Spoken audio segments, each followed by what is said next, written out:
ಇವಾಗ ನಿಮ್ಮ ಪ್ರೊಫೆಷನ್, ಯಾಕಂದರೆ ಇಷ್ಟು ವರ್ಷಗಳಿಂದ ತುಂಬ ಚಿರಪರಿಚಿತ ವ್ಯಕ್ತಿ ನೀವು ಸಮಾಜಕ್ಕೆ. ಇವತ್ತು ನಿಮ್ಮ ಪ್ರೊಫೆಷನ್ನಲ್ಲಿ ಏನಾದರೂ ಮೇಜರ್ ಚೇಂಜಸ್ ಇದೆಯಾ? ಯಾಕಂದರೆ ಇವಾಗ ಸೋಷಿಯಲ್ ಮೀಡಿಯಾದ ಜಮಾನ, ಸೋಷಿಯಲ್ ಮೀಡಿಯಾದಲ್ಲಿ ಏನೆಲ್ಲ ಬರುತ್ತೆ. ಮತ್ತು ಈ ಹಿಂದೆ ನೀವು ಈಗ ಒಂದು 20 ವರ್ಷದ ಹಿಂದೆ ಮಾಡ್ತಾ ಇದ್ದಂಥ ಸಂದರ್ಭಕ್ಕೂ ಈಗ ಪ್ರೊಫೆಷನ್ಗೂ ಹೇಗಿದೆ? ಏನಾದರೂ ಡಿಫ್ರೆನ್ಸ್ ಇದೆಯಾ? ಹೇಗೆ? ಬಹಳಷ್ಟು ವ್ಯತ್ಯಾಸ ಅಂತ ನೋಡ್ಬೋದು. ಯಾಕಂದರೆ ಸಮಾಜ ಬದಲಾವಣೆ ಆಗ್ತಾನೇ ಇರುತ್ತೆ. ಮೊದಲು ನಾನು 30-35 ವರ್ಷದ ಹಿಂದೆ ಈ ಲೈಂಗಿಕತೆ ಸಂತಾನೋತ್ಪತ್ತಿ ಬಗ್ಗೆ ಮಾತಾಡೋದನ್ನು ಪ್ರಾರಂಭ ಮಾಡಿದಾಗ ಆವಾಗ ಇದ್ದಿದ್ದ ಸಂದರ್ಭಕ್ಕೂ ಜನರಲ್ಲಿ ಇದ್ದಿದ್ದ ತಪ್ಪು ತಿಳುವಳಿಕೆಗಳಿಗೂ ಆಗಿದ್ದಿದ್ದ ಮಿಥ್ಯೆ ಮೂಢನಂಬಿಕೆಗಳಿಗೂ ಇವಾಗ ಕೆಲವಷ್ಟು ಬದಲಾವಣೆ, ಕೆಲವಷ್ಟು ಹೋಗಿದೆ, ಕೆಲವಷ್ಟು ಹೊಸದು ಹುಟ್ಕೊಂಡಿದೆ. ಈ ಸೋಷಿಯಲ್ ಮೀಡಿಯಾದ ಇದರಿಂದ, ಅದರಲ್ಲೂ ಯುವ ಜನಾಂಗದಲ್ಲಿ ಅವರಲ್ಲಿರುವಂಥ ಒಂದು ಆಸಕ್ತಿ ಮತ್ತು ಉದ್ರೇಕ, ಲೈಂಗಿಕತೆ ಬಗ್ಗೆ ಇರುವಂಥ ಒಂದು ತಪ್ಪು ತಿಳುವಳಿಕೆ, ಮತ್ತು ಒಂದು ಈ ಹೈ ರಿಸ್ಕ್ ಸೆಕ್ಷುವಲ್ ಬಿಹೇವಿಯರ್ ಅಂತ ಅಪಾಯಕಾರಿ ಲೈಂಗಿಕ ವ್ಯಕ್ತಿತ್ವ ಅಥವಾ ಅದರ ಜೊತೆ ಸಂಪರ್ಕಗಳಿಟ್ಕೊಳ್ಳೋದಾಗಲಿ, ಕಾಯಿಲೆಗಳು, ಮತ್ತು ಅವರಲ್ಲಿರುವಂಥ ಒಂದು ಆತಂಕ, ಭಯದಿಂದಾಗಿ ಅವರು ಒಂದು ಮದುವೆ ಮಾಡ್ಕೊಳ್ಳೋದಕ್ಕಾಗಲಿ ಅಥವಾ ಅವರ ಒಂದು ಸಂಗಾತಿ ಜೊತೆ ಜೀವನ ನಡೆಸೋದಾಗಲಿ, ಇದರಲ್ಲಿಗೆಲ್ಲ ಬಹಳಷ್ಟು ವ್ಯತ್ಯಾಸಗಳು ಬಂದಿದೆ.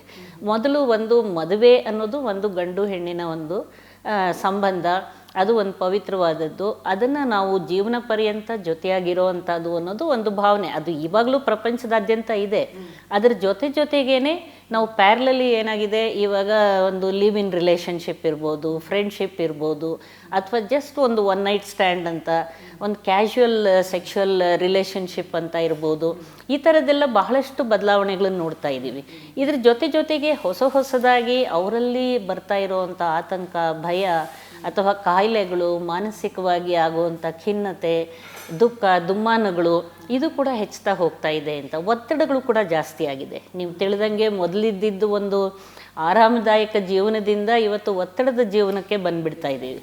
ಅದು ಪಟ್ಟಣದ ಪ್ರದೇಶಗಳಲ್ಲಿ ಅದು ಕೆಲಸ ಮಾಡೋದು, ಇವರು ಕೂಡ ಎಲ್ಲ ಒಂದು ಸ್ತ್ರೀಯರೆಲ್ಲ ಏನಾಗಿದೆ, ಅವರ ಒಂದು ಭಾವನೆಗಳು, ಇಲ್ಲಿ ಕೂಡ ಬಹಳಷ್ಟು ಬದಲಾವಣೆಗಳಾಗಿದೆ. ಅವರಲ್ಲಿ ಏನಂದರೆ ಈಗ ಹೆಚ್ಚು ವಿದ್ಯಾವಂತರಾಗ್ತಾ ಇದ್ದಾರೆ, ಕೆಲಸ ತಗೊಳ್ತಿದ್ದಾರೆ, ಆರ್ಥಿಕ ಸ್ವಾತಂತ್ರ್ಯ ಅಥವಾ ಯೋಚನೆ ಮಾಡುವಂಥ ಶಕ್ತಿ, ನಿರ್ಧಾರ ತಗೊಳ್ಳೋ ಶಕ್ತಿ, ಮತ್ತು ಈ ಕಾಂಟ್ರಾಸೆಪ್ಟಿವ್ಸ್ ಇರೋವಂಥದ್ದು, ಅಬಾರ್ಷನ್ಗೆ ಸಾಧ್ಯತೆಗಳಿರೋದು, ಇವೆಲ್ಲದರಿಂದ ಏನಾಗಿದೆ, ಒಂದು ಸ್ತ್ರೀಯರಲ್ಲಿ ಒಂದು ಸೆಕ್ಷುವಲ್ ಎಮ್ಯಾನ್ಸಿಪೇಷನ್ ಅಂತ ಹೇಳ್ತೀವಿ, ಅವರಲ್ಲೇ ಒಂದು ರೀತಿಯಾಗಿ ತಮ್ಮನ್ನು ತಾವು ಅರಿತುಕೊಳ್ಳೋದಕ್ಕೆ, ತಮಗೆ ಏನು ಬೇಕು, ತಮ್ಮ ಹಕ್ಕುಗಳೇನು, ನನಗೂ ಕೂಡ ಲೈಂಗಿಕ ಭಾವನೆಗಳು, ವ್ಯಕ್ತಿತ್ವ ಇದೆ, ನನ್ನ ಸಂಗಾತಿ ನನ್ನ ಜೊತೆ ಚೆನ್ನಾಗಿರಬೇಕು, ಅವರ ನಿರೀಕ್ಷೆಗಳು ಕೂಡ ಒಂದಷ್ಟು ಜಾಸ್ತಿ ಆಗ್ತಾ ಇದೆ. ಹೀಗಾಗಿ ಆ ನಿರೀಕ್ಷೆಗಳಿಗೆ ತಕ್ಕಂತೆ ಪುರುಷರು ಅದಕ್ಕೆ ಸರಿಯಾದ ರೀತಿಯಲ್ಲಿ ಸ್ಪಂದನೆ ಮಾಡೋಕ್ಕೆ ಸಾಧ್ಯ ಆಗ್ತಾ ಇಲ್ಲ. ಇವೆಲ್ಲ ಬದಲಾವಣೆಗಳಲ್ಲಿ ಮೊದಲು ನಾನು ನೋಡ್ತಾ ಇದ್ದಿದ್ದಕ್ಕೂ ಈಗಲೂ ಕೂಡ ಮೊದಲೆಲ್ಲ ಏನಾಗ್ತಿತ್ತು, ಬಹಳಷ್ಟು ಹಿಂದೆ ಅಂತ ಹೇಳಿದ್ರೆ ನಕಲಿ ವೈದ್ಯರೇ ಇದನ್ನು ಲೈಂಗಿಕ ಸಮಸ್ಯೆಗಳನ್ನು ನಕಲಿ ವೈದ್ಯರ ಹತ್ರ ಹೋಗಿ ಇನ್ನೂ ಸಮಸ್ಯೆ ಉಲ್ಬಣಗೊಳ್ಳೋ ಹಂಗೆ ಮಾಡಿ ಬರೋ ದುಡ್ಡನ್ನೆಲ್ಲ ಖರ್ಚು ಮಾಡಿಕೊಂಡು ಬರೋ ಒಂದು ಕಾಲ ಇತ್ತು. ಆಮೇಲೆ ಯಾವಾಗ ಜನಗಳಿಗೆ ಗೊತ್ತಾಗಕ್ಕೆ ಶುರುವಾಯಿತು ಲೈಂಗಿಕ ಸಮಸ್ಯೆಗಳಿಗೂ ಕೂಡ ಪರಿಹಾರ ಇದೆ, ಸರಿಯಾದ ತಜ್ಞ ವೈದ್ಯರ ಹತ್ರ ಹೋಗ್ಬೋದು ಅಂತ ನಿಧಾನವಾಗಿ ಜನಗಳಿಗೂ ಅರ್ಥ ಆಯಿತು. ಮತ್ತು ಈ ನಿಷಿದ್ಧವಾದ ಅಂತ ಯಾರಲ್ಲೂ ಮಾತನಾಡಲಾಗದ್ದು ಅಥವಾ ಸಂಕೋಚ ಮುಜುಗರ ಭಾವನೆಗಳಿಂದನೇ ಇರೋವಂಥವ್ರು ಸ್ವಲ್ಪ ಮಟ್ಟಿಗೆ ಆ ಮುಜುಗರ ಬಿಟ್ಟು ಹೊರಬರೋದಕ್ಕೂ ಕೂಡ ಕಾರಣ. ಅದಕ್ಕೆ ನಮ್ಮ ಮಾಧ್ಯಮದವ್ರಿಗೆ ನಿಜವಾಗ್ಲೂ ನಾನು ಶ್ಲಾಘನೀಯ ಅಂತ ಹೇಳಬೇಕು. ಮೊದಲು ನಾನು ಇದನ್ನು ಪ್ರಾರಂಭ ಮಾಡಿದಾಗ ಮಾತಾಡೋಕ್ಕೆ ಹಲವಾರು ಈ ಟೆಲಿವಿಷನ್ ಇರ್ಬೋದು, ರೇಡಿಯೋ ಇರ್ಬೋದು, ಮುದ್ರಣ ಮಾಧ್ಯಮಗಳಿರ್ಬೋದು, ಈ ವಿಷಯಗಳ ಬಗ್ಗೆ ನಾವು ಏನು ಮಾತಾಡ್ತೀವಿ ಅಥವಾ ನಿಜವಾದ ವೈದ್ಯಕೀಯ ವಿಷಯಗಳು ಏನು ಅನ್ನೋದನ್ನು ಜನರಿಗೆ ತಲುಪಿಸಿದ್ರು. ಹಾಗಾಗಿ ಜನರಲ್ಲೂ ಕೂಡ ಈಗ ಭಾವನೆಗಳು ಬದಲಾವಣೆ ಆಗಿದೆ, ವೈದ್ಯರ ಹತ್ರ ಬರ್ತಿದ್ದಾರೆ.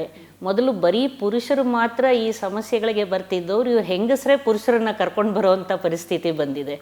ಅಂದರೆ ನನ್ನ ಯಜಮಾನರಿಗೆ ಈ ಥರ ತೊಂದರೆ ಇದೆ, ನನಗೆ ಒಂದು ಸರಿಯಾದ ರೀತಿ ತೃಪ್ತಿ ಭಾವನೆ ಸಿಗ್ತಾ ಇಲ್ಲ, ಅಥವಾ ನಮ್ಮ ಯಜಮಾನರಿಗೆ ಲೈಂಗಿಕ ಸಮಸ್ಯೆ ಇದೆ, ಅಥವಾ ನನಗೆ ಸಮಸ್ಯೆ ಇದೆ, ಇದನ್ನು ಹೆಂಗಸರೇ ಕೂಡ ಮುಜುಗರದ ಭಾವನೆ ಬಿಟ್ಟು ನನ್ನಲ್ಲಿ ಬರೋ ಅಂಥದ್ದನ್ನು ನಾನು ವ್ಯತ್ಯಾಸ ಆಗಿದೆ ಖಂಡಿತವಾಗ್ಲೂ.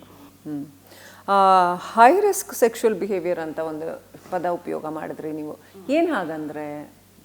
ನೀವು ನೋಡ್ತಾ ಇದ್ದೀರಲ್ವಾ ಇತ್ತೀಚಿನ ದಿನಗಳ ಇದು ಪೋಕ್ಸೋ ಆ್ಯಕ್ಟ್ ಅಂತ ಕೂಡ ನೀವು ಕೇಳಿದ್ದೀರ. ಸಣ್ಣ ಮಕ್ಕಳಲ್ಲಿ 18 ವರ್ಷದ ಒಳಗಿರೋ ಮಕ್ಕಳಲ್ಲಿ ಯಾವುದೇ ಒಂದು ಲೈಂಗಿಕ ಸಂಪರ್ಕ ಅಥವಾ ಲೈಂಗಿಕ ದುರುಪಯೋಗ ಆದರೆ ಬಹಳ ಸ್ಟ್ರಿಕ್ಟ್ ಆಗಿರೋ ಅಂಥ ಒಂದು ಆ್ಯಕ್ಟ್, ಅದರೊಳಗೆ ಪನಿಷ್ಮೆಂಟ್ ಇದಕ್ಕೆ ಶಿಕ್ಷೆಗೆ ಒಳಪಡಿಸೋ ಅಂಥದ್ದು.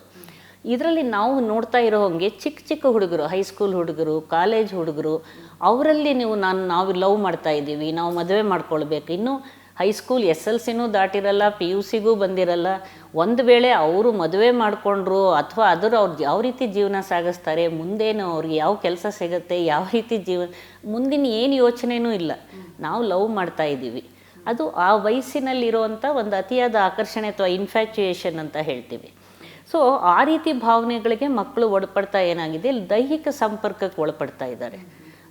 ಹಾಗಾಗಿ ಏನಾಗಿದೆ, ಹದಿಹರಿಯದವರಲ್ಲಿ ಒಂದು ಲೈಂಗಿಕತೆ, ಅದರಿಂದ ಆಗುವಂಥ ಅಪಾಯಗಳು, ಯುವ ಜನಾಂಗಗಳು ಒಂದು ಸಲ ಇನ್ನು ಬಹಳಷ್ಟು ನಮ್ಮ ಬಾಯ್ ಫ್ರೆಂಡು, ಗರ್ಲ್ ಫ್ರೆಂಡ್ ಅನ್ನೋ ಒಂದು ಕಾನ್ಸೆಪ್ಟ್ಸುಗಳು ಅದೆಲ್ಲ ಇದ್ರೇ ನಾವು ಒಂದು ಫ್ಯಾಷನಬಲ್ ಇದ್ರದ್ದು, ನನಗೆ ಎಷ್ಟು ಜನ ಗರ್ಲ್ ಫ್ರೆಂಡ್ಸ್ ಇದ್ದಾರೆ, ಎಷ್ಟು ಜನ ಬಾಯ್ ಫ್ರೆಂಡ್ಸ್ ಇದ್ದಾರೆ, ಇಲ್ಲ ಅಂತ ಹೇಳಿದರೆ ಅದ್ರ ಜೊತೆಯಲ್ಲಿ ಈ ಪೀರ್ ಪ್ರೆಷರ್ ಅಂತ ಸಂಗಾತಿಗಳು ಒತ್ತಡ ಬಂದುಬಿಡತ್ತೆ.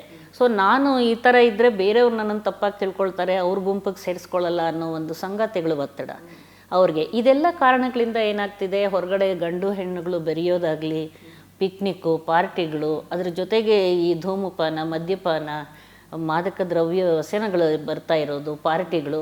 ಹಾಗಾಗಿ ಏನಾಗಿದೆ, ಅವರಲ್ಲಿ ಒಂದು ಇಂಥ ಸಂದರ್ಭಗಳಲ್ಲಿ ಅವರನ್ನು ಸ್ತ್ರೀಯರನ್ನು ದುರುಪಯೋಗ ಮಾಡ್ಕೊಳ್ಳೋದು, ಅದರಿಂದ ಆಗೋ ಅನಾಹುತಗಳು, ಬೇಡದ ಗರ್ಭಧಾರಣೆ ಇರ್ಬೋದು, ಗರ್ಭಪಾತ ಆಗಿರ್ಬೋದು, ಮಾನಸಿಕ ದೈಹಿಕ ತೊಂದರೆಗಳು, ಲೈಂಗಿಕ ಕಾಯಿಲೆಗಳು, ಸಮಸ್ಯೆಗಳು, ಇವೆಲ್ಲದ ಕಾರಣ ಆಗ್ತಾ ಇದೆ.